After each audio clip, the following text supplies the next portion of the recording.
आप देख रहे हैं डे एंड नाइट न्यूज, निष्पक्ष और निडर।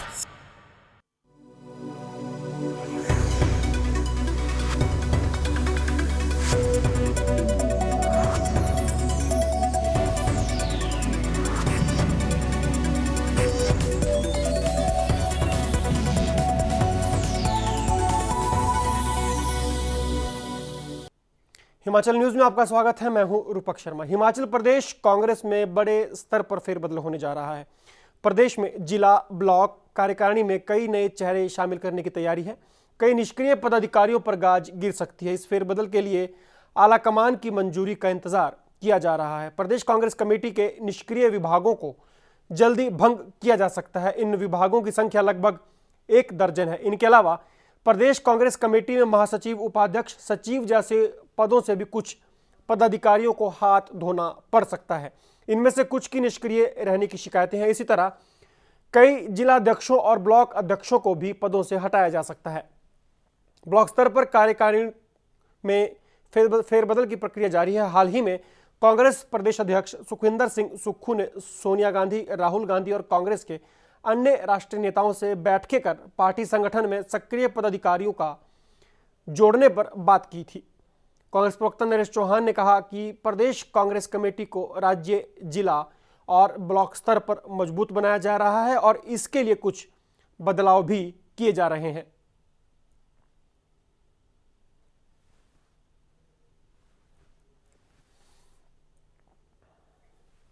गगरेट के विधायक राकेश कालिया ने सरकार की ओर से गठित समितियों के पदों से इस्तीफा दे दिया है। उन्होंने अपने हलके के कुछ सरकारी फैसलों और अपने हलके में दूसरे विधायक की दखलंदाजी का विरोध जताया है। कालिया बंगाणा उपमंडल शिकायत निवारण समिति के अध्यक्ष पद और प्रदेश के 2 विश्वविद्यालयों की कमेटियों के सदस्य थे। उन्होंने कहा कि सरकार में युवा कांग्रेस के अध्यक्ष विक्रमादित्य सिंह का दखल सही नहीं है और वे मनमाने फैसले करवा रहे हैं, जिससे संगठन कमजोर हो रहा है। कालिया ने गगरेट क्षेत्र में रविवार को अपने दौरे के दौरान कार्यकर्ताओं से बैठक के बाद यह निर्णय लिया। गौरतलब है कि बीते दिनों चिंतपूर्णी के विधायक कुलदीप कुमार ने गगरेट हलके की तुलना एक पंचायत से की थी।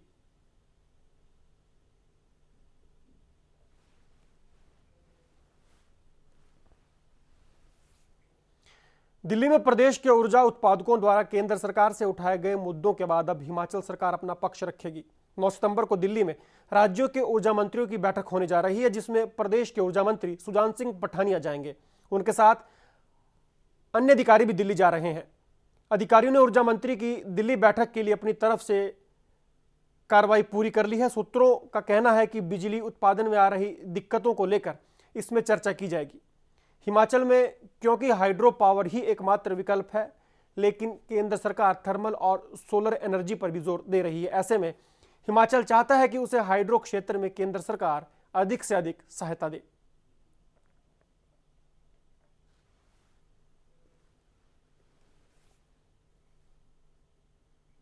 वहीं कुल्लू में आयोजित 3 दिवसीय भाजपा महिला मोर्चा की राज्य स्तरीय शिविर में पूर्व मुख्यमंत्री प्रेम कुमार धूमल प्रदेश सरकार पर जमकर बरसे। मुख्यमंत्री वीरभद्र सिंह पर आरोप लगाते हुए धूमल ने कहा कि वीरभद्र बदले की भावना से काम कर रहे हैं। धूमल ने कहा कि वीरभद्र सिंह को यह तक पता नहीं कि इस्तीफा किस बात पर दिया जाता है। धूमल ने सरकार की निंदा करते हुए कहा कि कांग्रेस सरकार कोई काम नहीं कर रही है। धूमल ने तंज कसते हुए कहा कि इस सरकार के विधायक पार्टी छोड़कर जा रहे हैं और मंत्री एक दूसरे पर भ्रष्टाचार के आरोप लगा रहे हैं।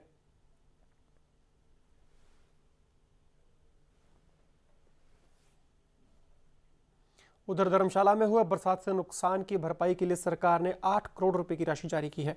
परिवहन मंत्री जीएस बाली ने कहा कि इस राशि से प्रभावित जिले की सड़कों को हुए नुकसान की भरपाई के लिए इस्तेमाल किया जाएगा। बाली ने कहा कि लोक निर्माण विभाग को जिले में प्रभावित हुए सभी मार्गों को चालू करने के निर्देश दे दिए गए हैं। बाली के मुताबिक जिले में अब तक लगभग 60 करोड़ रुपए का नुकसान होने का आकलन लगाया गया है।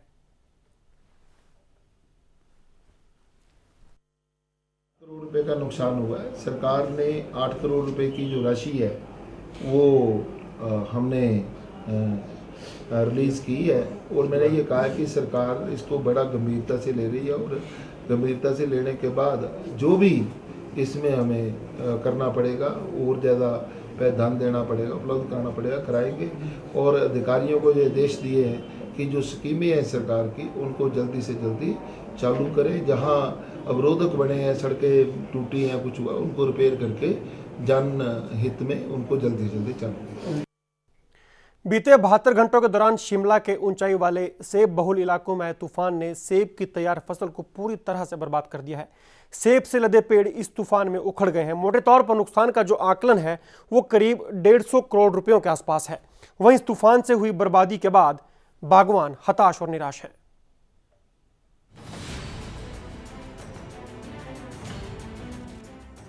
पिछले 50 सालों में पहली बार शिमला के ऊंचाई वाले इलाके ननखड़ी और आड़ू में सेब की बम्पर फसल होने को तैयार थे। लोग इस बार की बम्पर फसल से बेहद खुश थे, लेकिन कुदरत की नज़र लोगों की इन खुशियों पर ऐसी पड़ी कि उसने सब कुछ तहस नहस कर दिया। शिमला के ऊंचाई वाले सेब बहुल इलाकों में लगातार 72 घंटों तक कुदरत के कहर का जलजला चलता रहा, जिसने सेब की बम्पर फसल को तो बर्बाद किया ही, साथ ही सेबों से लदे पेड़ों तक को उखाड़ दिया, जिससे लोगों के करोड़ों रुपयों की फसल कुदरत के कहर की भेंट चढ़ गई। लगभग 72 घंटे से तेज तूफान आने की वजह से लोगों की जो सेबों की बम्पर क्रॉप थी वो सारी का सारी झड़ गई, जिससे लगभग 100 करोड़ का नुकसान हुआ है। मैं खासकर मुख्यमंत्री वीरभद्र सिंह जी तथा प्रशासन से मांग करता हूं कि जल्दी जो गिरे पड़े सेब है उनको अड्डू तथा साथ लगती पंचायतों में और अतिरिक्त सेब क्रय केंद्र खोले जाएं, ताकि लोगों की कुदरत के आए इस डरा देने वाले जलजले ने लोगों को संभलने तक का मौका नहीं दिया। सेब के बागीचों में झड़े हुए सेबों से जमीन लाल हो गई। सैकड़ों सेब के पेड़ तूफान में जड़ से ही उखड़ गए। बागवानों को नुकसान हुआ है वो एक मूल्यांकन के मुताबिक 100 करोड़ के आसपास नुकसान हुआ है, और लोग यहाँ पे काफ़ी परेशान हैं, और लोगों को ना ही यहाँ पे सरकार की तरफ से कोई सुविधा दी गई है। जैसे यहाँ पे काउंटर खोले जाते थे HPMC की तरफ से, और ये स्टेशन पे कुछ नहीं है। हमारी पहली रिक्वायरमेंट यही है रहेगी इस क्षेत्र के लिए, सरकार हर स्टेशन पे काउंटर खोले ताकि लोग जो अपने से वहाँ पे आसानी से पहुँचा सके और उनको आर्थिक लाभ मिल सके। तूफानी जलजले से सेब उत्पादकों का करोड़ों रुपयों का नुकसान हुआ है। जिस सेब को 22 किलो की पेटी में डालकर 1500 रुपए में बेचने के लिए तैयार किया जा रहा था, अब उसी सेब के इस हाल पर कोई भी 5 रुपए प्रति किलो दाम देने को तैयार नहीं है। आसमानी आपके सामने आसमानी बिजली भी कट रही है। हमारे तो यहाँ से 4 दिन लगभग हो गए, आज 72 घंटे के लगभग। तो हमारा जो यहाँ पहाड़ी क्षेत्र है इसमें ज़्यादा हवा आ गई है। हवा इतनी है कि जिससे कि लोगों का रोटी की भी इस बार मेरे ख्याल भगवान ने नहीं दिया। जो फसल थी वो ख़त्म। अब मेरे हिसाब से तो जहार पेटी का बगीचा था, मेरी समझ से जहार पेटी में से 101 पेटी बचा और बाकी सब ड्रॉप माल उठा के मशीनों पर ले जा रहे हैं। गोरखों से कहीं HPMC को दे रहे हैं, कुछ चौधरी को दे रहे हैं। सारा माल उठा के इतना नुकसान हो गया, पेड़ भी गिर गए। हमारे सेब के जो पेड़ है 8-9 पेड़ गिर चुके हैं। यहाँ पे टाने इतने टूट गए कि जिसका कोई हिसाब नहीं है। भारी बारिश के कारण सड़कों की दशा और बदतर हो गई है। इन पर गाड़ियों का चलना तो दूर, लोगों को पैदल चलने में भी भारी परेशानियों का सामना करना पड़ रहा है। इस वर्ष मेरी उम्र लगभग 70 साल है। 50 साल से हम जो है सेब को पैदा करते जा रहे। इतनी बम्पर क्रॉप मैंने 50 वर्षों में नहीं देखी जितनी साल हुई थी। क्या करे, कुदरत ने ऐसा तूफान लाया कि 72 घंटे जो है, जिससे कि पतझड़ एक भी दाना जो है पौधों में नहीं रहा। हम सरकार से अनुरोध करते कि सरकार कुछ इसकी मदद करे, और जो झड़ा हुआ सेब है उसके लिए जो है तुरंत HPMC का जो है सेंटर जवार्ड है उसके लिए यहाँ डेपुटेशन किया जाए। ताकि सेब बहुल क्षेत्रों आड़ू ननखड़ी में तूफान से सेब की सारी फसल तबाह हो गई है। इस तूफान की जद में 100 से ज्यादा गांव आए हैं। एक आकलन के मुताबिक अब तक इस तूफान से करीब 150 करोड़ से भी ज्यादा का नुकसान हुआ है। सेब के बगीचे सैकड़ों परिवारों की रोजी रोटी का एक जरिया है। इस नुकसान से लोग हताश और निराश हैं, और सरकार और प्रशासन सब बेखबर है। रामपुर से विशेषर नेगी के साथ Subhash Chandra, day night news. जी निश्चित तौर पर भारी नुकसान देखना होगा सरकार किस तरह की मदद मुहैया करवा पाती है। वहीं शिमला में फीस बढ़ोतरी के खिलाफ छात्रों का आंदोलन जारी है। एबीवीपी ने जहां विश्वविद्यालय के इस फैसले पर क्रमिक अनशन अपना जारी रखा हुआ है, तो एसएफआई के छात्र पिछले 10 दिनों से भूख हड़ताल पर बैठे हैं। दोनों छात्र संगठन राज्य सरकार से फीस बढ़ोतरी के मामले में हस्तक्षेप की गुहार भी लगा चुके हैं। हिमाचल प्रदेश में फीस बढ़ोतरी का मुद्दा विश्वविद्यालय के लिए मुश्किलें खड़ी करता जा रहा है। विश्वविद्यालय के तमाम छात्र संगठन फीस बढ़ोतरी के खिलाफ अपनी आवाज बुलंद कर इसका जबरदस्त विरोध कर रहे हैं। सोमवार को भी एबीवीपी के पूर्ण शिक्षा बंद के आह्वान का विश्वविद्यालय में खासा असर दिखा है। एबीवीपी के छात्रों ने विश्वविद्यालय प्रशासन के खिलाफ रोष रैली निकालकर अपने गुस्से का इजहार किया है। एबीवीपी के छात्रों ने अपना क्रमिक अनशन भी शुरू कर दिया है। वहीं फीस बढ़ोतरी का फैसला वापस लेने तक एबीवीपी ने अपने आंदोलन से पीछे हटने से साफ इनकार कर दिया है। आज अखिल भारतीय विद्यार्थी परिषद में जो है जो की फीस बढ़ी है पूरे विश्वविद्यालय में, पूरी यूनिवर्सिटी में जो फीसें बढ़ गई हैं और बढ़ के जो है कई गुना हो गई हैं, उसके विरोध में जो है आज पूर्ण शिक्षा बंद का आह्वान अखिल भारतीय विद्यार्थी परिषद कैंपस में किया गया था। और उसी के विरोध में जो आज अखिल भारतीय विद्यार्थी परिषद यहाँ धरना कर रही है। और इसके बाद जो है उसी के फीस को कम करवाने में पहले वाली जो फीस थे उस स्ट्रक्चर को लाने के लिए आज अखिल भारतीय विद्यार्थी परिषद उग्र रूप लेते हुए क्रमिक भूख हड़ताल कर रही है। और उसी भूख हड़ताल का अगर इसका सॉल्यूशन ना आता है, ये तब तक चलती रहेगी जब तक इसका सॉल्यूशन ना आए। और इसका सॉल्यूशन ना आता तो इस भूख हड़ताल को अखिल भारतीय विद्यार्थी परिषद जो है आमरण अनशन में तब्दील कर देगी और तब तक छात्र हित के लिए लड़ती रहेगी जब तक इसका फीस का कोई सॉल्यूशन ना आ जाए। एसएफआई ने भी विश्वविद्यालय प्रशासन के खिलाफ अपना मोर्चा खोल रखा है। पिछले 10 दिनों से एसएफआई के छात्र फीस बढ़ोतरी को लेकर क्रमिक भूख हड़ताल पर बैठे हैं। इन छात्रों का कहना है कि इनके आंदोलन के बावजूद विश्वविद्यालय प्रशासन ने अब तक इनके साथ किसी भी तरह की वार्ता तक नहीं की है। एसएफआई ने फीस बढ़ोतरी का फैसला वापस न लिए जाने की सूरत में अपनी क्रमिक भूख हड़ताल को आमरण अनशन में बदलने की चेतावनी दी है। सड़क के साथ ये हमारा आंदोलन शुरू किया गया है। रोज प्रशासनिक अधिकारी कुलपति इधर से गुजर रहे हैं, लेकिन छात्रों की ओर कोई ध्यान नहीं है। कभी छात्रों से ये पूछने की कोशिश उन्होंने नहीं की कि आप आखिरकार चाहते क्या हैं। अभी तक इस क्रमिक भूख हड़ताल के अंदर 24 छात्र और 6 छात्राएं अपनी पढ़ाई छोड़कर 24 घंटे के लिए बैठ चुके हैं, लेकिन प्रशासन और प्रदेश सरकार के ऊपर जूं तक नहीं रहेंगी है। हम साफ तौर पर यहाँ से चेताना चाहेंगे कि जब तक ये हमारी दोनों मांगे नहीं मान ली जाती तब तक ये क्रमिक भूख हड़ताल चली रहेगी, फिर चाहे 6 महीने चले या 1 साल चले। और यदि आने वाले समय में भी सरकार कोई एक्शन इसके ऊपर नहीं लेती है तो हो सकता है कि इसे क्रमिक भूख हड़ताल से आमरण अनशन में तब्दील कर दिया जाए। बहरहाल दोनों ही छात्र संगठनों ने विश्वविद्यालय प्रशासन से फीस बढ़ोतरी का फैसला वापस लेने की मांग के साथ ही अपना आंदोलन आगे बढ़ाने की चेतावनी भी दे दी है। शिमला से कैमरामैन राजेश कुमार के साथ मोहित प्रेम शर्मा के लिए Subhash Chandra, day night news. Himachal Pradesh में बंदरों का आतंक जारी है। शिमला में लोग बंदरों के आतंक से खौफजदा हैं, तो वहीं ये बंदर सूबे के कई जिलों में किसानों की करोड़ों रुपए की फसल को बर्बाद कर चुके हैं। लेकिन इन तमाम बातों के बावजूद सरकार के पास इस मसले का अभी तक कोई हल नहीं है।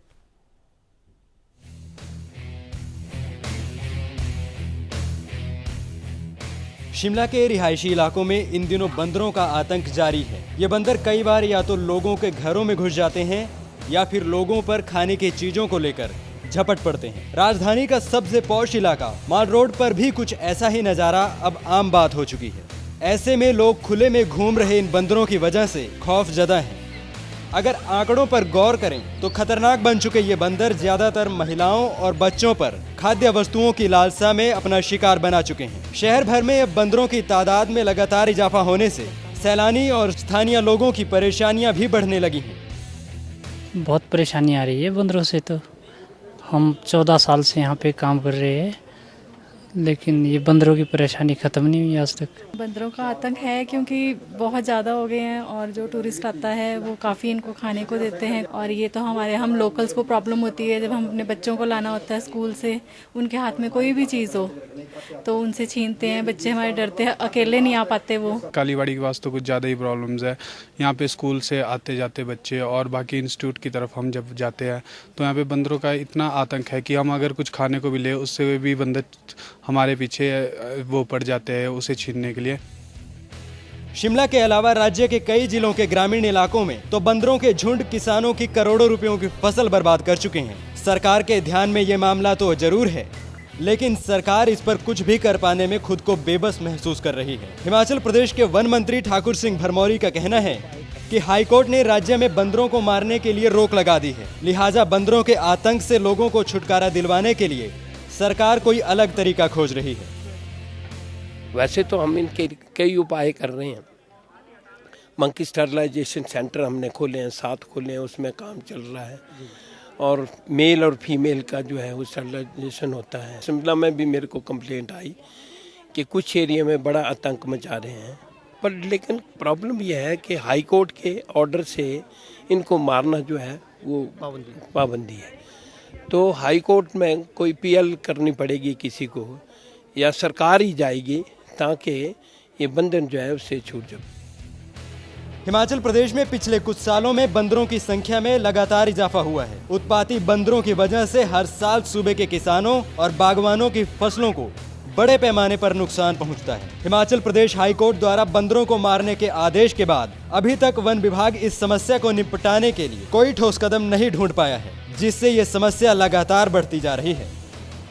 शिमला से कैमरामैन राजेश कुमार के साथ मोहित प्रेम शर्मा के लिए Subhash Chandra, day night news.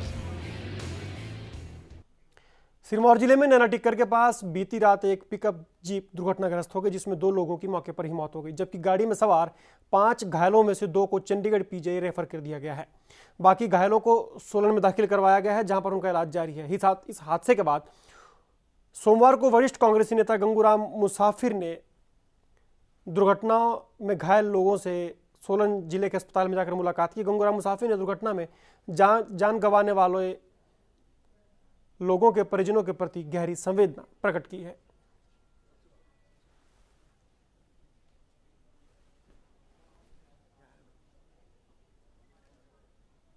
टिक्कर गांव के पास वो पिकअप जो है वो दुर्घटनाग्रस्त हो गई, जिसकी वजह से 2 व्यक्तियों की मौत हो गई है और 2 पीजीआई को रेफर किए हैं, बाकी उपचाराधीन हैं। मुझे इस दुर्घटना का बहुत दुख है और मैं जो दिवंगत आत्माएं हैं उनकी आत्माओं को शांति के लिए भगवान से प्रार्थना करता हूं।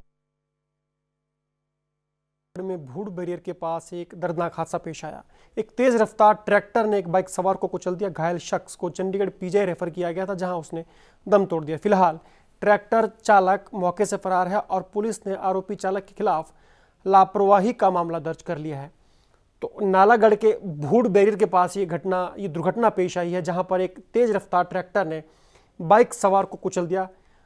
बाइक सवार को घायल हालत में चंडीगढ़ पीजीआई रेफर किया गया, लेकिन घायल शख्स ने दम तोड़ दिया। वहीं आरोपी ट्रैक्टर चालक फरार है और पुलिस ने लापरवाही से गाड़ी चलाने का मामला ट्रैक्टर चालक के खिलाफ दर्ज कर लिया है।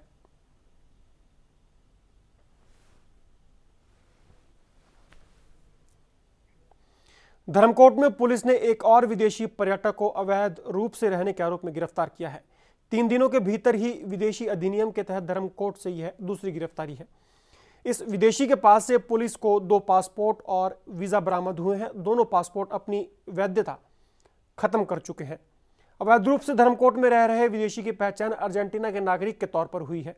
बताया जा रहा है कि इस विदेशी ने इजराइल की नागरिकता ले ली है। पुलिस ने आरोपी को गिरफ्तार करने के बाद पूछताछ के आधार पर मामले की जांच शुरू कर दी है। विदेशी अधिनियम का उल्लंघन करने के आरोप में 3 विदेशियों की गिरफ्तारी हो चुकी है।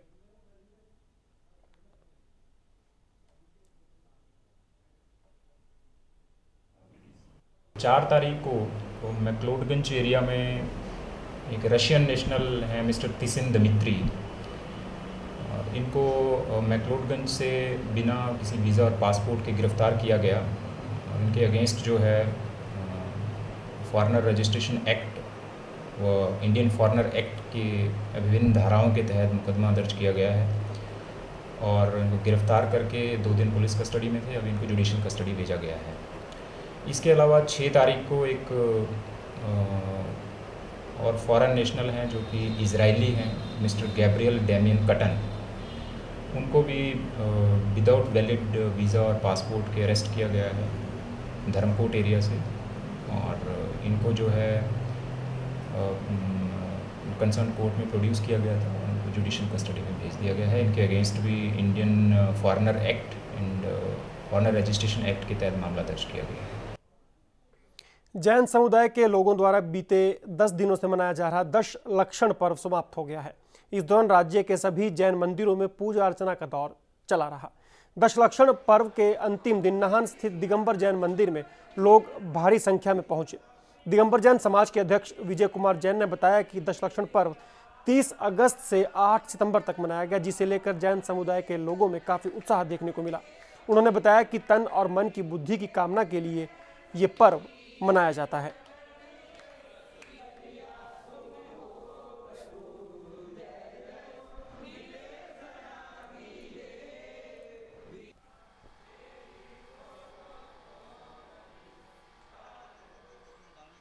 तो हिमाचल समाचारों में आज बस इतना ही, पर आपसे कल फिर होगी मुलाकात प्रदेश की कुछ अहम खबरों के साथ। तब तक दीजिए इजाजत। नमस्कार। खबरों की दुनिया में आइए, हमारे साथ कहीं भी और कभी भी जुड़िए।